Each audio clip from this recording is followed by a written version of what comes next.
But here we are with another drop servicing interview with a member of the Drop Servicing Blueprint, BJ, and I'm really glad to have you. I know I've been trying to get you on an interview for a long time, pestering you on Skype.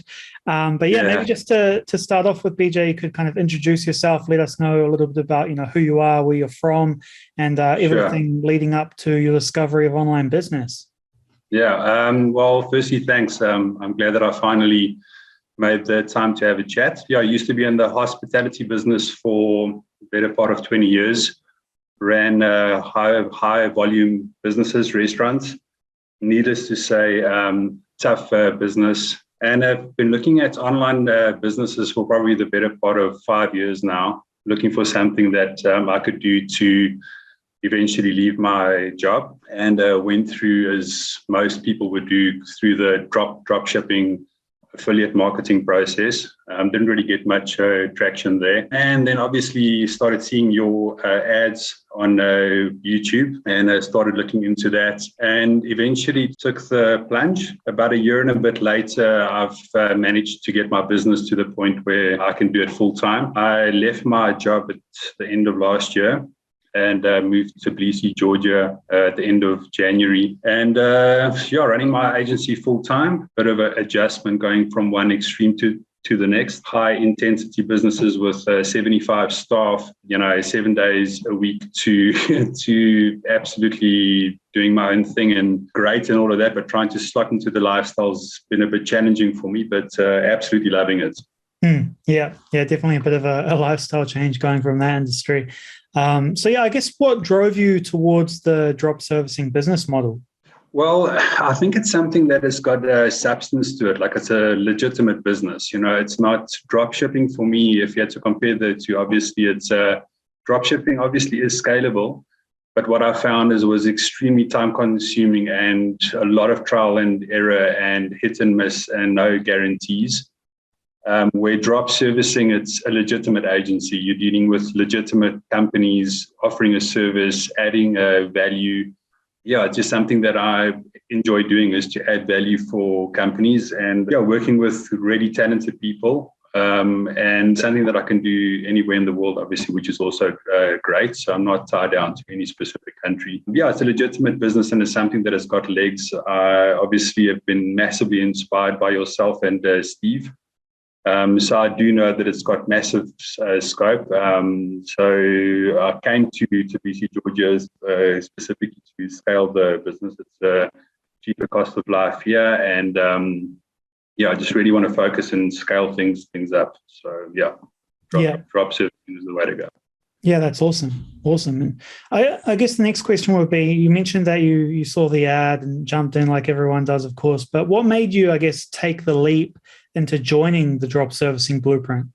Just desperate to make a change. My lifestyle was not enjoyable. I've really been hating restaurants for the better part of 5 years, 6 years. And obviously when COVID hit last year, it really made me take action. We went from doing substantial turnover to losing 90% of our trade as soon as lockdown happened. I think that was really the push that I needed. So I really put massive effort in. I had quite a lot of time on my hands then anyway. So I took the leap. Obviously your course is extremely thorough, and from that point of view, I knew that it's got the right content and teachings in it to get me to the point where I can do it full time. Yeah. Now, I guess one question would be, what do you think was the most helpful part of the Drop Servicing Blueprint? Well, two things really is the in-depth teaching in the actual course, the step-by-step, over the shoulder case studies and that type of thing. And then also the Facebook group, our Facebook group, I think, is awesome for anyone starting off. Steve and yourself and the rest of the guys also extremely helpful and open, which I find awesome. You don't really find that often, I don't think.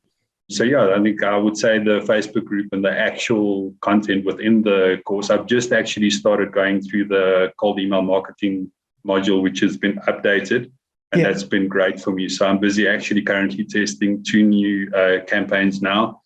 Awesome. And I still haven't gone through the whole course, to be brutally honest. I actually, now that I've got time, I'm going to actually start from the beginning, maybe not from right from the start, but I want to go through every single module properly, especially social media outreach, which I haven't looked at all, freelancer platforms, and that type of thing also.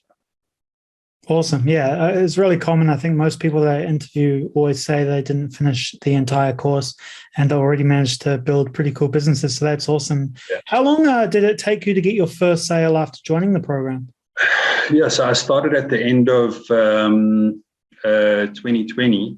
So I started running campaigns, cold email and LinkedIn outreach in, I think, October.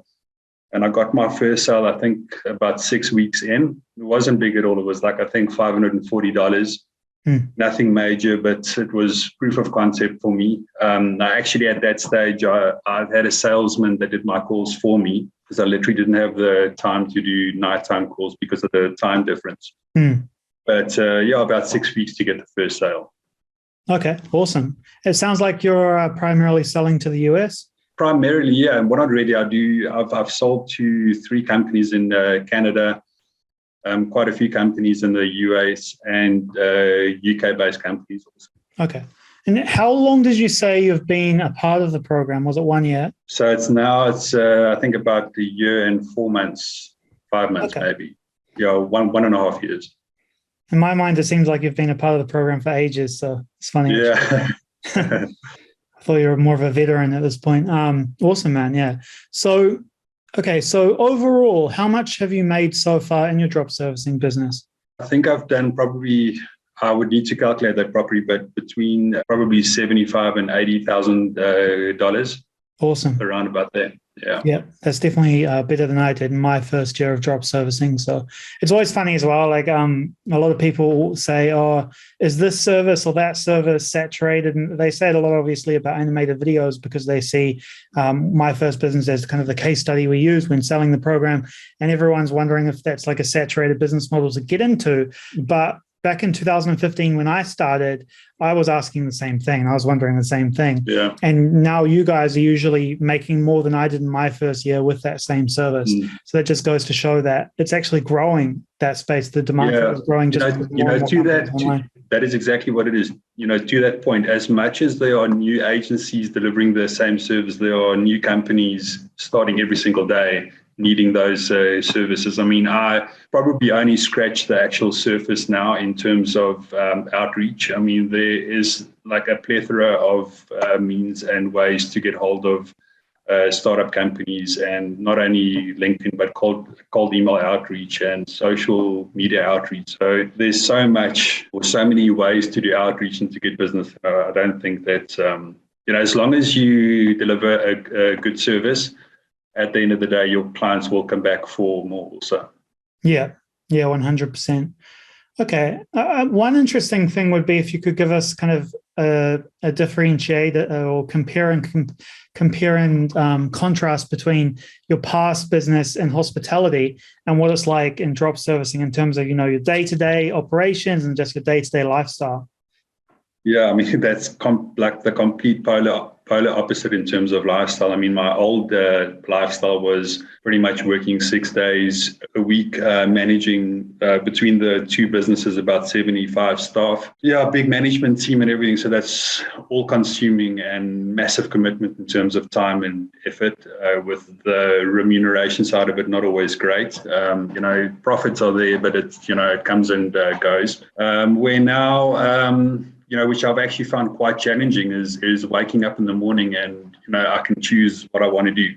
So the first couple of months that I started this lifestyle, obviously I was doing whatever I wanted and traveling a bit and not really working too much. But yeah, so now I'm trying to be a bit more disciplined in terms of actually realizing the lifestyle that I've been dreaming of, which is, waking up in the morning and going to gym and having a breakfast and doing a bit of work and going to a coffee shop and that type of thing. So I have managed to achieve the lifestyle that I've been fantasizing about for so long, So yeah, that's pretty much what the difference is.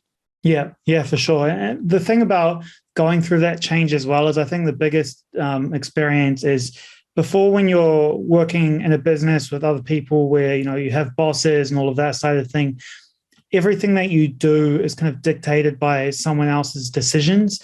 And that's bad in some ways and then good in some other ways, because you don't have to think so much about what you're doing at any given moment. But when you become a business owner, you have basically complete freedom about what to do with your time.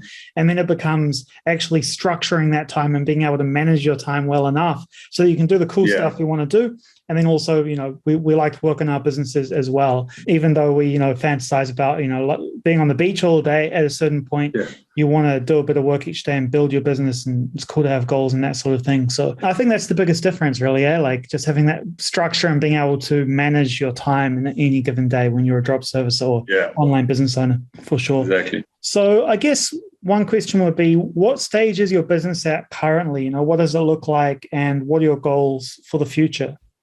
Yeah, so my business at this stage is I've got 3 ongoing clients, which has luckily means ongoing business. So it started off with the first project as like a trial and it's turned into multiple projects, which I'm extremely grateful for. So that's what I'm currently working on. But what I am realizing is the mistake that I had made is I took my foot off the gas in terms of outreach when I started doing good numbers. I had a very good end of last year. I think in November, I did almost about $20,000. And then and it was ongoing business from then on. Yeah, so business is pretty stable now. I've got ongoing business, which is a good thing. But I have just taken on a new sales guy who I'm trying to book calls for. So I'm just really want to try get to a stage where I've got more people involved to help grow the actual business and to scale it. Yeah, 100%. That's good level to be at as well, because it can become comfortable when you start getting a few recurring clients who are paying you, month after month with new projects. But then once you take your foot off the gas pedal, those new clients do dry up, and then it takes a few more months to get them going again. So that's why we always need to be pushing it more and more, even though it can be pretty cool and comfortable in that first time. But that's what usually happens. Most people, when they first start getting those recurring clients and they're getting kind of regular income in their business, they always typically make that same mistake of taking their foot off the gas pedal when it comes to the outreach. Yeah.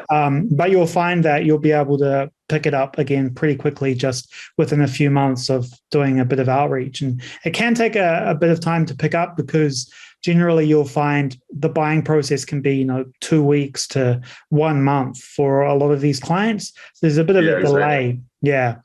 And that's exactly what I'm actually finding. Yeah 100%. So I guess, what would you say if someone was on the fence about working with us and starting a drop servicing business for themselves? I think at the end of the day, it's one thing committing to doing it. It's a whole other thing actually taking action. I would probably say if you are sitting on the fence, this is probably the most thorough course out there. And in terms of support and training, you can't really ask for much more. And a community in the Facebook group, which is pretty awesome. But the most important thing is to actually take action. And consistent action, not just for a couple of days or a week or 2 weeks. It's having that goal in your mind and working and striving towards it every single day, taking action and actually making it happen. Yeah, 100%.